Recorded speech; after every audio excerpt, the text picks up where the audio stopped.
Plusieurs lions ont changé d'air pendant et après la CAN 2019. Si certains transferts s'inscrivent dans l'idée d'un bond en avant, d'autres ont l'augure d'un rebond. Le plus grand dossier qui a concerné un joueur sénégalais reste celui d'Idrissa Gana Gueye, qui a rejoint le Paris Saint-Germain cet été.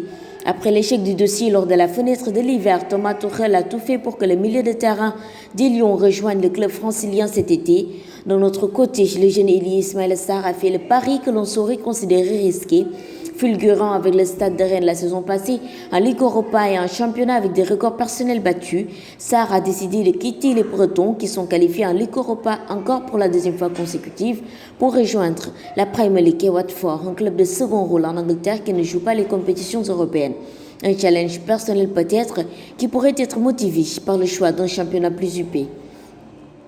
Ce qui est tout à fait contraire au choix du gardien de but des Lions, Edouard Mendy, qui a quitté le stade de Reims pour rejoindre le club breton.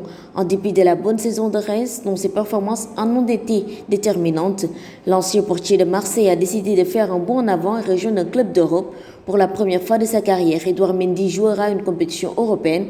Si tout se passe bien, un transfert qui vient sanctionner la bonne campagne réussie par le Sénégalais dans les cages rémoises la saison dernière. Meilleur buteur du championnat turc la saison passée avec Galatasaray, Mbaye Diagne était poussé vers la sortie depuis le début du marché des transferts de cet été. C'est l'attaquant des Lions a pour longtemps décliné l'idée de rejoindre le Qatar ou l'Arabie Saoudite. Mbaye Diagne a finalement rejoint l'FC Bruges. Si on sait que le club belge est en lice pour la Ligue des Champions cette saison, en plus, Mbaye Diagne retrouve dans cette formation ses jeunes compatriotes Crépin Diatta, Kevin Diagne, Amadou Sagna et Mamadou Diatta. Une belle colonie sénégalaise assure notamment en Jupiler League Pro.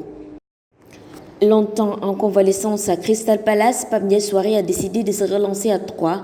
Malheureux lors du mercato hivernal où s'était encore blessé alors qu'il était sujet de plusieurs convoitises, Souaré a décidé de rejoindre ce club pour rebondir dans sa carrière à multiples tumultes.